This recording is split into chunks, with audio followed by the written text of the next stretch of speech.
Congreso Constituyente, más bien, para conocer de algunos detalles qué está ocurriendo con la negociación de las reformas, qué va a pasar cuando la reforma tributaria llegue, por ejemplo, a la Cámara de Diputados y más. Estamos junto a Iván Flores, presidente de la Cámara de Diputados. Bienvenido a Muel TV. ¿Cómo está, Iván? Hola, Bárbara, buen día. Muy bien. ¿Cómo recibe el anuncio del gobierno ayer en la tarde-noche respecto a la apertura a un proceso constituyente?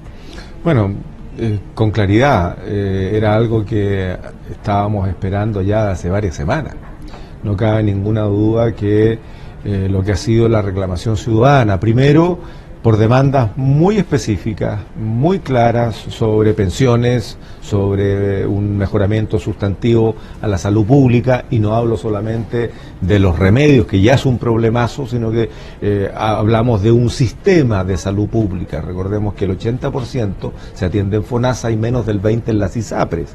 FONASA es insuficiente y las ISAPRES ya sabemos las utilidades que tienen al final de año cuando hacen su ejercicio contable, y la pregunta a uno dice, ¿de dónde salen las utilidades? ¿Qué le restan a sus aportantes?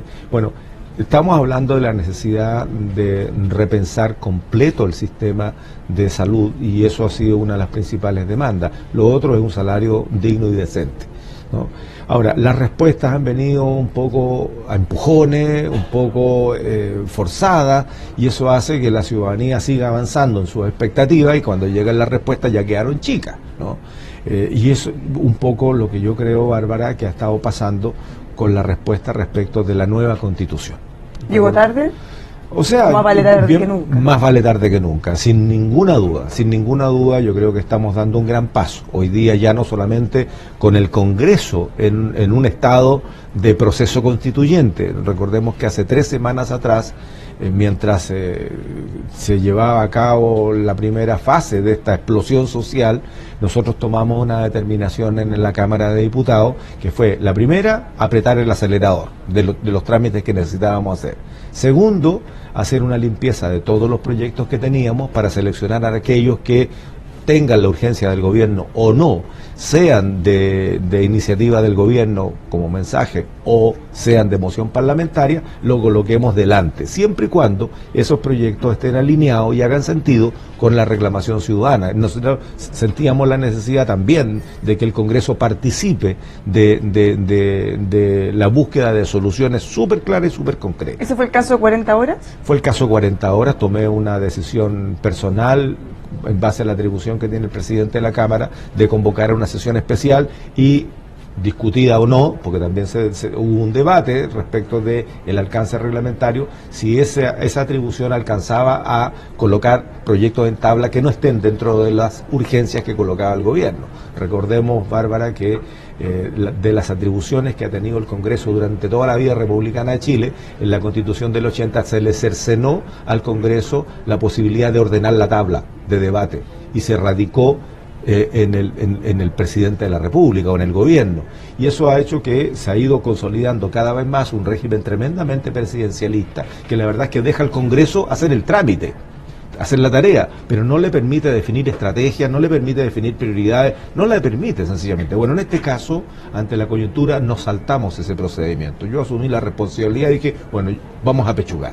Y estuvimos todos de acuerdo. En esto debo decir que ha habido al interior del Congreso no solamente claridad en las prioridades, sino que además generosidad, algo que de repente escasea, generosidad política para decir, ok, está bien, no le vamos a echar pelo a la sopa, usted quiere colocar 40 horas, usted quiere colocar tutela laboral de los funcionarios públicos, usted quiere colocar, en fin, y colocamos varias cosas, y lo hicimos en conjunto con todos los sectores políticos. Eso le quiero preguntar, eso en consideración con el oficialismo también, con los parlamentarios del oficialismo. Sí, lo que pasa es que tenemos que tener conciencia de que esto no fue sencillamente una reclamación de un gremio, no fue algo que a un grupo político se le ocurrió.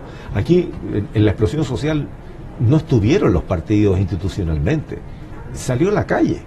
Y la calle, cada uno, digamos, con su propia visión de lo que faltaba a este país desigual, pero cuando uno empieza a revisar distintos estudios que se han realizado en estos días, más otros que venían dándose, uno encuentra de que hay muchos denominadores comunes en la demanda. Por lo tanto, se puede limpiar, sin haber un interlocutor único, se puede limpiar esta demanda y decir, mira, sí, tenemos un problema de pensiones, tenemos un problema de salud, tenemos un problema de renta y tenemos otros. ¿no? Bueno, volvamos al punto de inicio. El anuncio Sí. que hace el gobierno, ¿le llama la atención la forma en cómo se comunicó, pensando en lo importante que es el anuncio?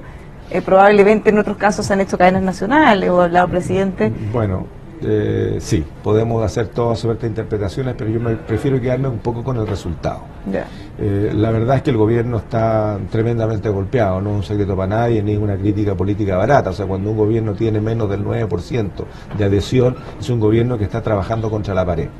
Ahora, y en esto tenemos que tener mucho cuidado en términos de mantener un Estado, te fijas, en donde la institucionalidad funcione y opere.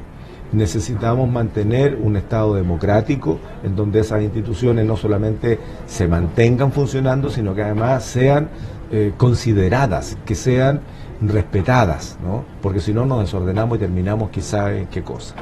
Lo otro es que, si bien es cierto, el gobierno ha reaccionado, y vuelvo a decir, reacciona tarde, y eso requiere un mayor esfuerzo para explicarle a la ciudadanía que, bueno, es un paso, y es un buen paso, y así lo considero, es un tremendo paso más bien, porque ahora no solamente el Congreso, que ya lleva ya 2 semanas trabajando en lo que significa el proceso para llegar a la nueva Constitución, a diferencia de lo que algunos han malinterpretado, la Comisión de Constitución no está hoy día debatiendo contenidos, está debatiendo sobre cuál es el mejor mecanismo para poder llegar a una nueva Constitución. Y hay distintas, hay gente que piensa que la Asamblea o nada, o sea, que lo haga la gente solamente.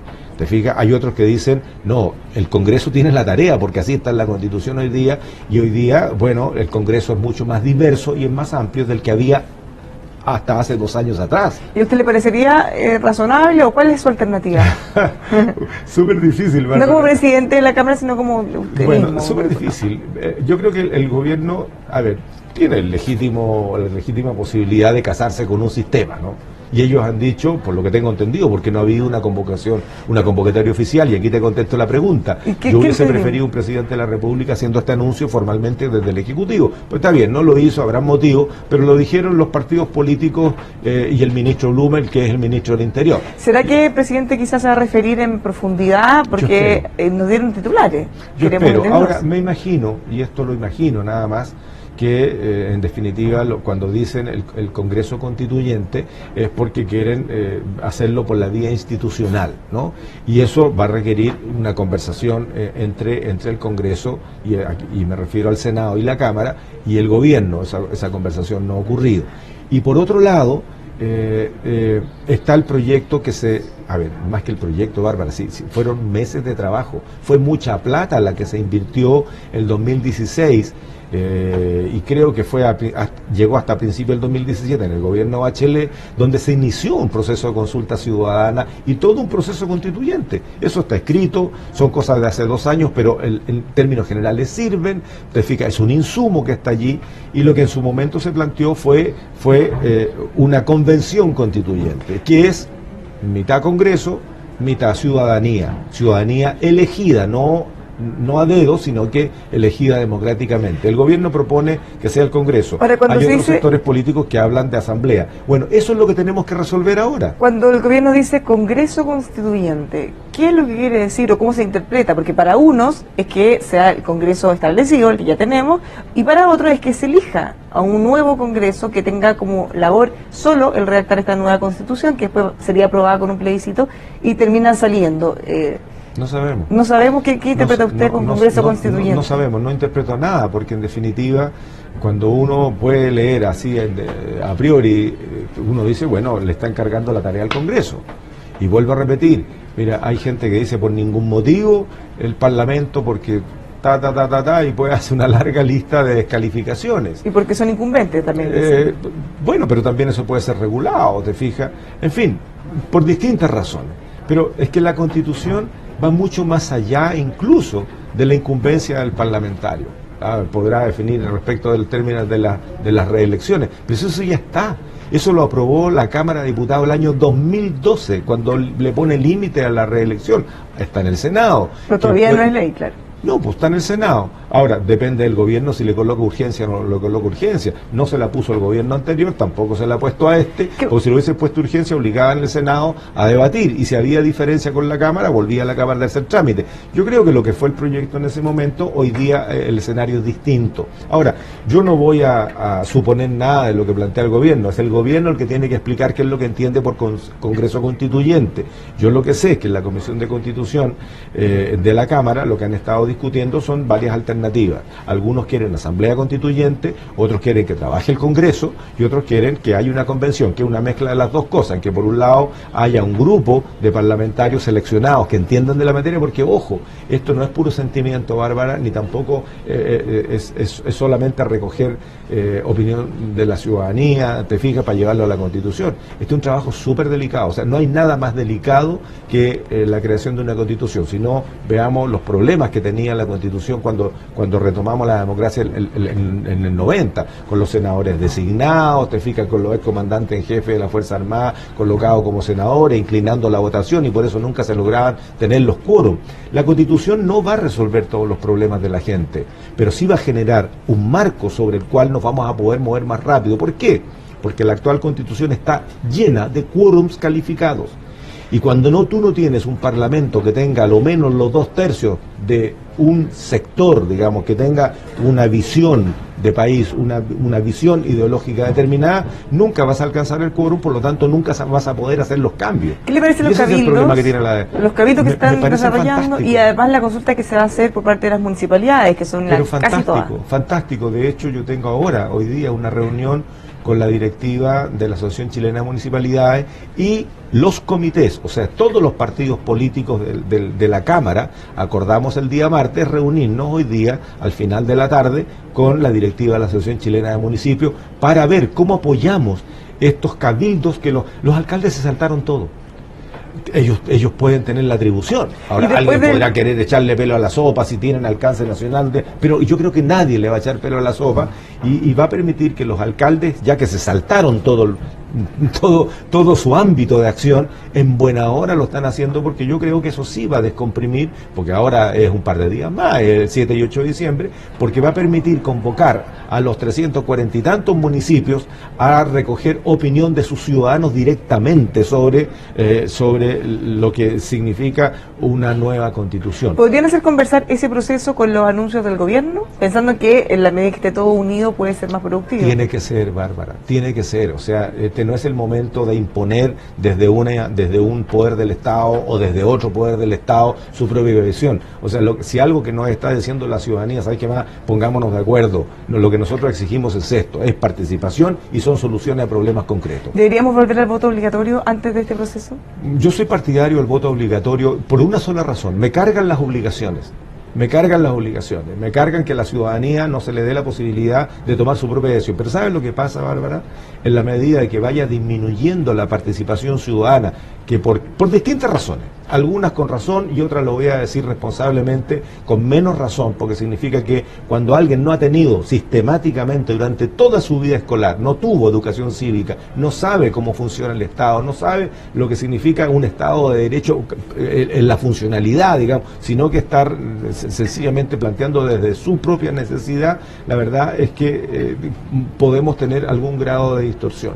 Yo soy enemigo de las obligaciones por ley, pero necesitamos hoy día legitimar los resultados del ejercicio democrático. Cuando a un alcalde lo va a elegir el 20% de la población, tú tienes un 8% que no le importa, no le interesa, que va a estar siempre en la crítica, que, te fijas, es distinto cuando a ese alcalde lo elige el 60 o el 70 o el 80% de la comunidad, sea que vote en contra, sea que vote a favor, sea que se abstiene, pero va a participar. ¿Cómo está el ambiente? Entonces yo soy partidario en este momento de que regresemos al voto obligatorio. No me gusta, pero hay que colocarle piso a la democracia y que sean electos por amplias mayorías quienes van a conducir el municipio, el gobierno regional o el país o el parlamento. ¿Cómo está el ambiente entre el oficialismo y la oposición en el Congreso? Bien. ¿Ha mejorado después de la última semana? No, mira, nosotros, a ver, lo que pasa en la calle un poco trasunta lo que ocurre en el resto de las instituciones. Cada uno toma una posición, se fija, pero si hay una de las gracias que tiene el Congreso, y lo debo decir con mucha claridad, es que independientemente de la pasión del debate, siempre ha habido respeto entre sus pares. Siempre ha habido un respeto, siempre, a ver, con excepciones, ¿no? Y han habido tironeos, todo el mundo fue testigo Literal. te fijas. Pero mira, independientemente que hay que poner orden, uno lo entiende que es parte de esta incomodidad, de esta sobrepresión al que estamos todos. Esto no ha sido fácil para nadie. Bueno, esto de poner orden en la calle ha sido muy complejo. Se ha acusado a la todavía no se pone policía, orden, no se ha puesto, no. se ha acusado a la policía de violencia desmedida, se le ha solicitado al general director de Carabineros que tome alguna medida especial. Él anunció que van a reducir a lo más mínimo el uso de las escopetas antidisturbios. ¿Qué le parece toda esa polémica que se ha dado? ¿Usted cree que él debería renunciar, por ejemplo? Mira, a ver. Así como lo pide el Partido Socialista. En primer lugar, una cosa es la reclamación ciudadana, la marcha pacífica, la marcha de la calle, y otra cosa son los actos vandálicos. Yo creo que, o sea, no debería haber nadie que esté aplaudiendo a un grupo de encapuchados quemando, saqueando, rompiendo o golpeando. ¿Y veo gente porque también le han viendo? pegado gente. Yo creo que no debería haber nadie, tal vez lo haya, pero no debería haber nadie. Por lo tanto, la pregunta es ¿cómo separar? ¿Cómo separa la fuerza pública una marcha ciudadana que es penetrada por estos grupos violentos y que finalmente, amparado en que van mamás con niños, en que van adultos mayores, en que van personas en silla de ruedas de repente en una marcha, porque la han habido, se quedan metidos en medio de una pelotera porque Carabineros también tiene que evitar este tipo de vandalismo que hoy día ya dejó de ser aislado. Hoy día, y ojo, que empieza a ser parte de una normalidad peligrosa. El primer saqueo, todo el mundo se escandalizó. Hoy día yo vengo llegando anoche, fui un ratito a mi distrito, prácticamente por el día, y me enteré de que el día anterior habían habido 2 saqueos. Hubo 2 saqueos, pucha, qué lástima. Y ahora sí parece que están saqueando otro ya. O sea, empezamos a transitar en una normalidad súper complicada. ¿Le parece? En este escenario, si bien es cierto, hay que decirlo con claridad, ha habido abuso de fuerza pública, ha habido abuso y violaciones de los derechos humanos, porque han habido violaciones sexuales, eso hay que combatirlo de todas maneras. La pregunta es, y es una pregunta de la cual yo no tengo respuesta, no soy especialista en esta materia, la pregunta es, desarmamos completamente a Carabineros porque el gas lacrimógeno es nocivo, porque el gas pimienta es nocivo, porque la escopeta genera daño, y la pregunta es ¿cómo los colocamos dentro? No hablo de la marcha, por favor, separemos la marcha, ojalá que la marcha no haya ninguna fuerza policial, Hablamos del vandalismo, que sea para protegerla. Ahora, ¿le parece hablemos solamente del vandalismo, y en el parece... vandalismo la pregunta es ¿cómo hacemos para frenar esto? ¿Le parece responsable seguir convocando marchas dado que se sabe cómo van a terminar? Bueno, o por lo menos en los lugares que son céntricos, quizás en lugares más alejados. Yo no puedo hablar de responsabilidad o irresponsabilidad, Bárbara, cuando hoy día hay tanta incomodidad acumulada que uno, a lo que le pudiese parecer razonable a uno, finalmente para otro es decir, mira, si esta es la oportunidad que tenemos de tratar de cambiar esto, de cambiar la estructura fundamental del país, y por esa razón algo que partió muy colateralmente, como era la reclamación de una nueva constitución, hoy día, y se lo dije al presidente de la República, le dije, presidente, súbase, se lo dije en la reunión del COSENA, le digo, presidente, súbase con el gobierno a la nueva constitución, al proceso constituyente, porque hoy día el 90% de la ciudadanía lo está planteando. Usted fue muy crítico de esa reunión con el COSENA. ¿Mantiene sus críticas después de los días? Sí, la mantengo, Bárbara, porque independientemente de que la información que se entregó es siempre información útil, siempre es bueno conversar entre los distintos poderes del Estado y las principales autoridades del país. La pregunta es, ¿sirvió o generó confusión?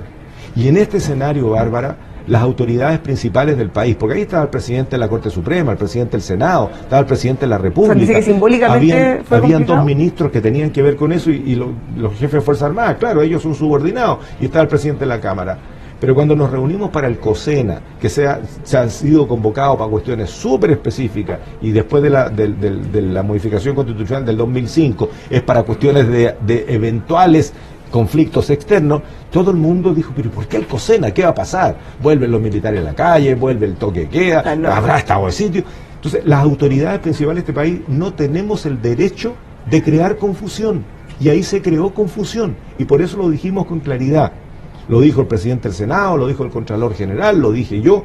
No creemos que haya sido ni bueno ni oportuno, ni ayudaba en nada la convocatoria del COSENA. Podíamos haber tenido una reunión para tratar temas de seguridad, lo mismo, pero no se convoca la institucionalidad. Y ahí le planteé al presidente de la República, le dije, presidente, súmese, agréguese a este proceso constituyente que nosotros ya iniciamos en el Congreso.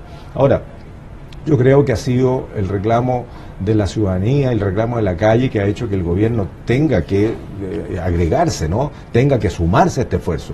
Yo no voy a criticar para atrás, no, qué bueno que se subió. Finalmente, ahora lo que falta son acuerdos para ver el mecanismo, porque eso sí sería, iba a decir la cueca no sé qué, pero no puedo decirlo. Pero eso sí sería muy complicado, que el gobierno vaya por un lado, el Parlamento, que de hecho está sesionando ahora en la tarde en la Comisión de Constitución, no sé si van a alcanzar a votar hoy día o durante la semana, cuál va a ser el mecanismo que están acordando, porque sería muy feo mostrar que el Congreso, que ha venido trabajando 2 semanas, tenga una posición distinta de lo que plantea el gobierno y la ciudadanía esté pensando en otra cosa, porque si no, ¿cómo avanzamos? Entonces yo creo que hay que darse un minuto para conversar y poder buscar un acuerdo que permita mostrarle a la ciudadanía, decir, mire, ok, este es el proceso que al principio definimos, vamos a ponerle todo el soporte a los cabildos que están organizando los alcaldes en todas las comunas de Chile, vamos a tomar las conclusiones de allí, porque allí se le va a preguntar seguramente a la ciudadanía. En la reunión que tenga hoy en la tarde con los alcaldes vamos a saber cuáles van a ser las preguntas que van a tratar en estos cabildos, y ahí tendremos que definir si vamos a tener un plebiscito de entrada, al iniciar el proceso constituyente y convocar a toda la ciudadanía nacional para preguntarle, ¿queremos nueva constitución? ¿No queremos? ¿Cómo la queremos? En fin, y después empezar a trabajar en el esquema que se acuerde, sea Congreso Constituyente, Convención Constituyente, Asamblea Constituyente o las alternativas que surjan. Y siempre creo yo, en mi opinión, no soy experto, pero siempre creo yo que tenemos que terminar con un plebiscito de salida, porque el plebiscito de salida es lo que va a permitir definir, Bárbara, el contenido de los cambios constitucionales. Y eso sí tiene que ser validado por toda la ciudadanía, porque si no volvemos a hacer algo que va a quedar escrito allí con las incomodidades de muchos. Finalmente, y muy breve, ¿qué le parecieron las declaraciones del presidente Piñera respecto a que lo han alentado, alertado de supuesta intervención extranjera por distintos países en nuestra crisis? Yo no tengo ningún antecedente, no le escuchaba eso al presidente, pero si los tiene sería bueno que mostrara algún tipo de fuente o de dato, porque de ser así es muy peligroso. También se ha escuchado de que el narcotráfico ha estado influenciando, no en las marchas, ojo, no en las marchas, a veces se tiende a confundir. Dejemos las marchas tranquilas, son una expresión ciudadana, quienes hayan participado, es lo que hemos visto, bien que participen todos, los clubes de fútbol, los clubes de bicicleta, los ciudadanos, la junta de vecinos, todos. Otra cosa son los grupos que están haciendo actos vandálicos, esa es otra cosa. Y ahí, a lo menos yo escuché en una de las reuniones que se estimaba de que había participación de crimen organizado ligado al narcotráfico. Estoy hablando de los vándalos, exclusivamente esos. Entonces, nunca he visto un dato, nunca he visto un informe, fue una opinión de una autoridad, nada más. Muchas gracias por habernos acompañado esta mañana en Emol TV. Gracias a ti, Bárbara. Te dejamos invitados a que sigas junto a nosotros en emol.com.